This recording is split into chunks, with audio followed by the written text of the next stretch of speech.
नमस्ते। क्या घर और कार लोन की ईएमआई कम होने वाली है? ये एक ऐसा सवाल है जिसका जवाब शायद इसी हफ्ते मिल जाए। भारत का सेंट्रल बैंक आरबीआई एक बड़े दौराहे पर खड़ा है। ब्याज दरें घटाएं या फिर नहीं? तो चलिए आज इसी बड़े फैसले की हर परत को खोलकर समझते हैं। अब देखिए, बड़ी बड़ी इकोनॉमिक टर्म्स की बात तो होती रहेगी, लेकिन सबसे पहले आते हैं उस सवाल पर जो सीधा सीधा हम सबकी जेब से जुड़ा है। क्या हमारे होम और कार लोन वाकई सस्ते होंगे? इस एक सवाल का जवाब आरबीआई के आने वाले फैसले की तिजोरी में ही बंद है। तो चलिए अब जरा गहराई में उतरते हैं और सबसे पहले बात करते हैं उन 6 महारथियों की जिनके एक फैसले पर देश की इकोनॉमी की दिशा तय होती है। ये जो 6 लोग हैं ना, इन्हें कहते हैं एमपीसी, मतलब मॉनेटरी पॉलिसी कमेटी। और ये लोग ही हैं जो बंद दरवाजों के पीछे बैठकर ये तय कर रहे हैं कि देश की इकोनॉमी किस करवट बैठेगी। और माहौल भी बड़ा इंटरेस्टिंग है। एक तरफ सरकार का ग्रोथ वाला बजट है, दूसरी तरफ अमेरिका से नई ट्रेड डील की बातें हो रही हैं। ऐसे में इनका फैसला और भी ज्यादा इंपॉर्टेंट हो जाता है।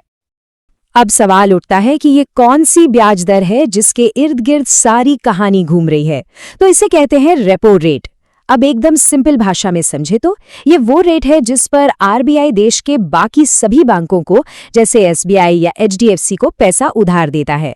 और यही वो मास्टर चाबी है जिससे बाकी सभी लोन्स के ताले खुलते हैं।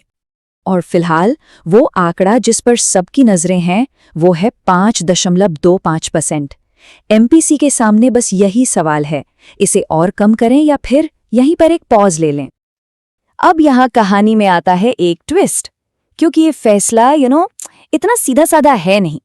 जितने भी बड़े बड़े एक्सपर्ट्स हैं वो 2 टीमों में बट गए हैं और दोनों के पास अपने अपने मजबूत तर्क हैं।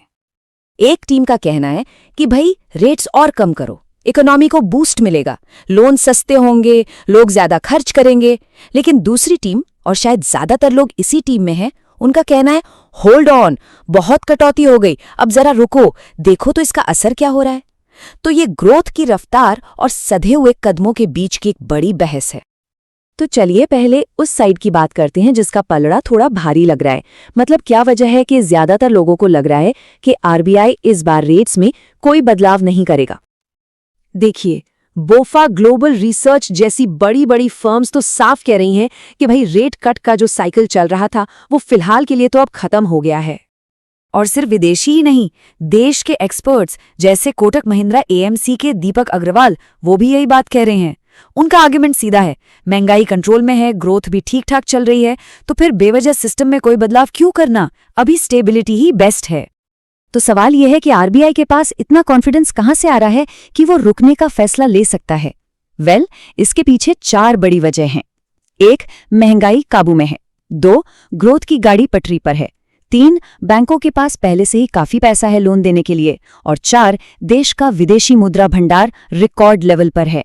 ये चारों चीजें आरबीआई को एक तरह का कुशन देती हैं कि भाई अभी हड़बड़ी करने की कोई जरूरत नहीं है। महंगाई की बात करें तो जरा आंकड़ा देखिए, दिसंबर में ये सिर्फ 1.33% थी। आरबीआई का जो 4% का टारगेट है ये तो उससे कोसों दूर है। तो जाहिर है जब महंगाई की टेंशन ही नहीं है तो रेट कट का प्रेशर भी काफी कम हो जाता है। और हाँ, एक बात और नहीं भूलनी चाहिए, आरबीआई पिछले 1 साल से चुप नहीं बैठा है। पिछले साल की शुरुआत से देखें तो रेपो रेट में ऑलरेडी 1.25% की कटौती हो चुकी है। तो अब आरबीआई का सोचना भी जायज है कि भाई थोड़ा रुक कर ये तो देख लें कि जो किया है उसका जमीन पर असर कितना हुआ। ओके, तो ये तो हो गई एक्सपर्ट्स की बातें, लेकिन अब आते हैं सबसे जरूरी सवाल पर। ये सारे फैसले, रेपो रेट, एमपीसी, इन सब का हमारी आपकी जिंदगी पर आखिर असर क्या पड़ता है? इसे ना एक चेन रिएक्शन की तरह समझिए। सबसे पहले आरबीआई रेपो रेट तय करता है, पर इस रेट को देखकर बाकी सारे बैंक अपने लोन के रेट बदलते हैं और इसका सीधा असर पड़ता है home loan, car loan, business loan, इन सब की लागत पर। और बात यहीं खत्म नहीं होती। जब लोन सस्ते या महंगे होते हैं तो पूरी इकोनॉमी की रफ्तार और नई नौकरियां बनने पर भी इसका बड़ा इफेक्ट पड़ता है। इसका एक बढ़िया एग्जाम्पल रियल एस्टेट सेक्टर से आता है। कृष्णा ग्रुप के चेयरमैन अशोक कपूर का कहना है कि जब रेट्स स्टेबल रहते हैं तो घर खरीदने वालों का कॉन्फिडेंस बढ़ता है, और जब हाउसिंग सेक्टर में तेजी आती है तो इकोनॉमी को भी सपोर्ट मिलता है और नौकरियां भी बनती हैं। मतलब कभी कभी कुछ न करना भी बहुत फायदेमंद हो सकता है।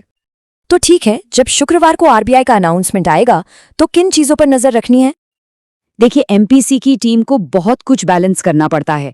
देश की ग्रोथ कैसी चल रही है, महंगाई का क्या हाल है, दुनिया भर में क्या इकोनॉमिक उठापटक चल रही है, मार्केट का सेंटिमेंट कैसा है और रुपये की स्टेबिलिटी। इन सब के बीच एक सही रास्ता निकालना ही तो असली चैलेंज है। और हाँ, सिर्फ ये मत देखिएगा कि रेट कट हुआ या नहीं, ये भी सुनना बहुत जरूरी होगा कि आरबीआई गवर्नर आगे के लिए क्या कहते हैं। ज्यादातर एक्सपर्ट्स का मानना है कि भले इस बार रेट कट ना हो, आरबीआई अपनी कमेंट्री थोड़ी नरम रखेगा। मतलब वो फ्यूचर में रेट कट का दरवाजा खुला रखेंगे कि भाई अगर जरूरत पड़ी तो हम एक्शन लेंगे। तो अब सारी बात आरबीआई पर आकर टिक गई है। इस शुक्रवार को वो ग्रोथ का एक्सेलरेटर दबाएंगे या स्टेबिलिटी का ब्रेक? उनका ये एक फैसला देश की इकोनॉमी की आने वाली कहानी तय करेगा। और हाँ, ईएमआई का भविष्य भी तो इसी से जुड़ा है। देखते हैं क्या होता है।